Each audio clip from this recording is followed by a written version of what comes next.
कैसे हो आप सब। उम्मीद करते हैं आप लोग अच्छे होंगे और अच्छे से आप लोग स्टडी कर रहे होंगे। तो इस वीडियो में हम लोग देखने वाले हैं क्लास 11th का सब्जेक्ट मैथमेटिक्स का आंसर की, जो आज एग्ज़ाम हुआ, आज यानी 5 अगस्त को। ठीक है, ये एग्ज़ाम जो है सो 3 अगस्त को होने वाला था, तो उस दिन एग्जाम यहाँ पर क्लास छुट्टी हो गया था, तो उसके वजह से आज एग्ज़ाम हुआ 5 तारीख को। तो उसका हम लोग आंसर की देखने वाले हैं। तो चलिए स्टार्ट कर देते हैं। इसमें फुल मार्क्स 40 और 90 मिनट का समय दिया गया था। तो चलिए देर न करते हुए स्टार्ट कर देते हैं। लेकिन उससे पहले बता दें कि अगर आप एग्ज़ाम दिए हो फिर भी नहीं दिए हो, फिर भी आप इसको देखिए कि कितना आप सही कर पाते हो।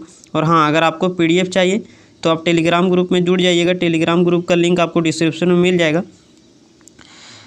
तो वहाँ से जा कर के आप पीडीएफ को डाउनलोड कर सकते हो। ठीक है, चलिए देखते हैं। सबसे पहले सेक्शन ये एमसीक्यू क्वेश्चन। ठीक है, 2-2 नंबर का 10 क्वेश्चन, तो यहाँ पर आपका 20 नंबर हो जाता है सेक्शन ए में। चलिए देखते हैं क्वेश्चन नंबर 1। क्वेश्चन नंबर 1 में क्या बोल रहा है, एक सेट दिया गया है ए और एक सेट बी दिया गया है, बोल रहा है ए इंटरसेक्शन बी। तो आपको पता होना चाहिए कि इंटरसेक्शन मतलब होता है कॉमन, जो दोनों सेट में होना चाहिए। तो कॉमन देखिए, तो ए इंटरसेक्शन बी कॉमन दोनों में जो होना चाहिए। तो यहाँ ये है, यहाँ भी है, तो ये हो जाएगा। फिर ये यहाँ भी है, यहाँ भी है, तो ये भी हो जाएगा। और को है क्या, नहीं है। यहाँ आई है लेकिन यहाँ आई नहीं है, यहाँ वो है, यहाँ वो नहीं है, यहाँ यू है, यहाँ यू नहीं है, तो ये हो जाएगा ए ई। ऑप्शन नंबर आपका सी हो जाएगा करेक्ट। अगला क्वेश्चन देखिए, क्वेश्चन नंबर 2। क्वेश्चन नंबर 2 में भी दिया है 2 सेट, बोल रहा है बी माइनस ए, मतलब वैसा वैसा एलिमेंट लिखना है जो बी में है परंतु ये में नहीं है। तो देखिए बी माइनस ए मतलब क्या करना है, वैसा वैसा एलिमेंट जो बी में है परंतु ये में नहीं होना चाहिए। ठीक है, तो 2 देखिए इसमें नहीं है, तो 2 यहाँ पर लिखा जाएगा। 3 यहाँ भी है, यहाँ भी है, तो घट जाएगा, तो 3 नहीं लिखाएगा। 4 यहाँ है, 4 यहाँ नहीं है, तो 4 भी हो जाएगा। बी में से ए को घटाना है। चलिए यहाँ भी 5, यहाँ भी 5, तो घट जाएगा, तो 2 और 4 बचेगा। ऑप्शन नंबर आपका हो जाएगा सी करेक्ट। अगला question, which statement is true, इनमें से कौन सही है। ठीक है, तो हम लोगों को तो एग्जाम्पल लेके छाटना पड़ेगा, क्या की प्रॉपर्टी है। तो चलिए देख लेते हैं, एक एग्जाम्पल लेते हैं। ए है 1 2। ठीक है, 5 मतलब क्या, 5 मतलब इम्पटी सेट जिसमें एक भी एलिमेंट ना हो। ठीक है, तो बोल रहा है ए इंटरसेक्शन 5 करेंगे, इस दोनों में इंटरसेक्शन करेंगे तो ये आएगा, नहीं ये नहीं आएगा। इसमें एलिमेंट है, इसमें एलिमेंट नहीं है। इंटरसेक्शन मतलब कॉमन होता है, तो कॉमन 5 ना आएगा, तो ये हो जाएगा आपका ऑप्शन नंबर बी करेक्ट हो जाएगा। ठीक है, अगला क्वेश्चन देखिए, क्वेश्चन नंबर 4। क्वेश्चन नंबर 4 में क्या बोल रहा है, number of subset from set ए। ये कोई सेट दिया गया है, उसमें एलिमेंट है ए बी सी, यानी 3 एलिमेंट है, विल बी। कितना सबसेट होगा, तो हम लोग जानते हैं टोटल नंबर ऑफ सबसेट 2 के पावर n। तो 2 एन क्या है, नंबर ऑफ एलिमेंट, तो यहाँ कितना एलिमेंट है 3, तो 2 के पावर 3 कितना होगा, 2 × 2 × 2, यानी 8 आ जाएगा। ठीक है, ऑप्शन नंबर सी हो जाएगा करेक्ट। अगला क्वेश्चन देखिए, क्वेश्चन नंबर 5। क्वेश्चन नंबर में 5 भी इस बार ज़्यादा प्रॉपर्टी दिया, आपको सोचवाएगा ज़्यादा। ठीक है, जैसे एग्जांपल ले लेते हैं, ए को एग्जांपल ले लेते हैं 1 और 2। ठीक है, बी को एग्जांपल ले लेते हैं 2 और 4। ठीक है, कोई दिक्कत नहीं। अब हम लोग को निकालना ए माइनस बी, तो ए माइनस बी निकाल लीजिए। वैसा एलिमेंट है जो ए में है बी में नहीं है, तो ये वैसा एलिमेंट कौन सा होगा, 1 होगा। फिर बी माइनस ए निकालिए, तो बी माइनस ए निकालिएगा तो क्या हो जाएगा, बी में से ये वाला घट जाएगा, तो बचेगा केवल 4। अब हम लोग को क्या करना है, दोनों का इंटरसेक्शन करना है, तो इंटरसेक्शन 5 आ जाएगा। ऑप्शन नंबर आपका कौन हो जाएगा करेक्ट, सी नंबर। अगला क्वेश्चन देखिए, question number 6। For any set A the value of A union A का कम्प्लीमेंट। तो ये यूनियन ए का कम्प्लीमेंट, तो सबसे पहले यूनिवर्सल सेट मान लेते हैं 1 2 3, और ये सेट दिया गया मान लीजिए 1 और 2। ठीक है, उसी का छोटा सेट दिया रहेगा। अब ए यूनियन ए का कम्प्लीमेंट, तो सबसे पहले ए का कम्प्लीमेंट निकालेंगे, यूनिवर्सल सेट माइनस ए, तो यूनिवर्सल सेट में ए को घटाएंगे तो क्या बचेगा, 3 बचेगा। अब हम लोग को निकालना है ए यूनियन ए का कम्प्लीमेंट, तो इस दोनों का यूनियन निकालेंगे तो 1 2 3, यूनियन मतलब मिलाना, तो यूनिवर्सल सेट आ जाएगा। ऑप्शन नंबर डी हो जाएगा करेक्ट। नेक्स्ट क्वेश्चन आइए, क्वेश्चन नंबर 7। क्वेश्चन नंबर 7 में क्या बोल रहा है, इफ़ ए एक दिया गया set, then which of the following statement is true, इनमें से कौन सही है।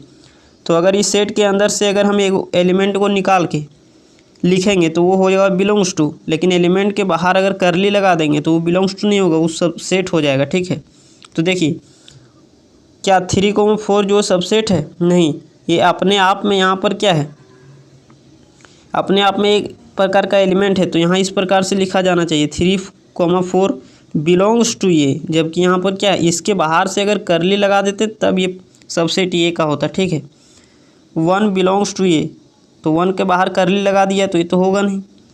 3,4 डज नॉट बिलोंग्स टू ए, नहीं, इसमें बिलोंग कर रहा है 3,4। ऑप्शन नंबर आपका डी हो जाएगा करेक्ट। यानी 3,4 जो है उसके बाहर से करली लगा दिया और वो क्या हो गया, सबसेट हो गया एक। मतलब यहाँ से एलिमेंट को निकाल के अगर करली लगा दिया तो वो सबसेट हो जाएगा, और केवल एलिमेंट को लिखा जाए, जैसे 1 को लिखा जाए तो वो बिलोंग्स टू हो जाएगा ये। तो यहाँ अपने आप में ये एक प्रकार का क्या है, एलिमेंट है।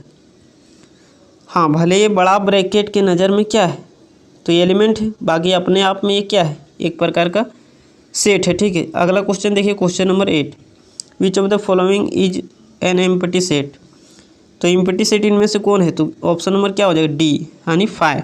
इसमें भी तो एक प्रकार का एलिमेंट है, 5 है, लेकिन एलिमेंट तो है ना 0, इसमें भी एलिमेंट है, ये तो होगा नहीं। अगला क्वेश्चन देखिए, question number 9, let A and B 2 sets, then A minus B क्या होगा। तो आपको एक एग्जाम्पल ले लेना है, जैसे ले लेते हैं 1 और 2। ठीक है, बी को एग्जाम्पल ले लेते हैं 2, 3। अब क्या करना है, इसमें से ए माइनस बी करना है। ठीक है, तो ए माइनस बी करेंगे तो घटा देंगे तो क्या हो जाएगा, 1 बचेगा। अब क्या करना है कि एक करके निकालना है, ए इंटरसेक्शन बी निकालना है, फिर कंप्लीमेंट निकालना है। तो यूनिवर्सल सेट तो आप लोग निकाल के देख लीजिएगा। ठीक है, इसका करेक्ट ऑप्शन हो जाएगा ऑप्शन नंबर डी, यानी नन ऑफ दीज। अगला क्वेश्चन देखिए, क्वेश्चन नंबर 10। क्वेश्चन नंबर 10 में क्या बोल रहा है, if A is subset of B, मतलब ये क्या है, सबसेट है, मतलब छोटा सेट है बी का। ठीक है, तो ये यूनियन बी क्या होगा, तो एग्जांपल ले लेते हैं अपने से, जैसे ये है छोटा सेट तो 1 और 2, बी है बड़ा, तभी ना बी का सबसेट हुआ ये। तो यहाँ पर क्या हो जाएगा, 1 2 3। अब हम लोग दोनों का यूनियन निकालेंगे तो बड़ा वाला आ जाएगा, ऑप्शन नंबर आपका हो जाएगा सी करेक्ट। बाकी सब्जेक्टिव क्वेश्चन यहाँ पर करवा देते हैं, जो write the following sets in roster form में लिखना है। X such that X is an integer and -3 से बड़ा और 7 से क्या होना चाहिए, छोटा। तो इंटीजर बोला है तो लिख देते हैं, -3 से बड़ा क्या होता है, -2, -1। पॉइंट वाला नहीं लिखा है क्योंकि इंटीजर बोला, प्योर नंबर लिखना है। फिर 1, फिर 2, फिर 3, फिर 4, फिर 5 और फिर क्या हो जाएगा 6। 7 नहीं होगा क्योंकि यहाँ इक्वल टू नहीं दिया है, इक्वल टू का साइन नहीं दिया है। अगला देखिए बी नंबर, तो बी नंबर में x such that X is prime number and divisor of 60, मतलब 60 का डिवाइजर होना चाहिए और वो भी प्राइम नंबर होना चाहिए। तो प्राइम नंबर 2 से स्टार्ट होता है, फिर 3 भी प्राइम नंबर से, 3 से 60 कट जाएगा। हाँ, फिर 5 प्राइम नंबर है तो 5 से भी कटेगा। फिर 7 प्राइम नंबर, 7 से 60 तो कटेगा नहीं, उसका डिवाइजर नहीं होगा। फिर क्या हो जाएगा, हाँ तो इतना ही होगा। ठीक है, चलिए अगला देखते हैं। तो अगला इसमें क्या हुआ, right the following interval in the rest, मतलब सेट बिल्डर फॉर्म में लिखना है। तो यहाँ लिख देंगे सेट बिल्डर फॉर्म में कैसे, एक सेट दे देंगे नाम ये X such that X belongs to क्या, रियल नंबर ही देना है। अगर सेट बिल्डर फॉर्म में लिखना हो और यहाँ पर रोस्टर में दिया हुआ तो रियल नंबर लिखना है, 2 को अगर कोमा करके दिया रहेगा तो। और उसके बाद लिखना है एक्स जो है बिलोंग कर रहा है कहाँ से कहाँ तक, तो क्लोज इंटरवल है तो लेस देन और इक्वल टू 6, और यहाँ पर क्या हो जाएगा लेस देन इक्वल टू 12। ठीक है, तो ये हो जाएगा आपका रोस्टर फॉर्म। उसी तरह से इसमें भी लिखना है, इसमें भी दिया हुआ है बड़ा वाला ब्रैकेट। ठीक है, चलिए क्लोज इंटरवल। बाकी सेक्शन सी आप लोग को अगर चाहिए इसका भी सॉल्यूशन तो हम टेलीग्राम ग्रुप में सेंड कर देंगे, आप लोग वीडियो के नीचे कमेंट कर दीजिएगा। ठीक है, चलिए मिलते हैं अगली वीडियो में। और हाँ, टेलीग्राम ग्रुप में जरूर जुड़ जाइएगा क्योंकि कभी कभी यूट्यूब आपको नोटिफिकेशन देना भूल जाता है। ठीक है, लेट से देता है तो आपको नोटिफिकेशन नहीं पहुँच पाएगा यूट्यूब पर, तो आप टेलीग्राम ग्रुप में भी ज्वाइन हो जाइएगा। ठीक है, चलिए मिलते हैं अगले वीडियो में।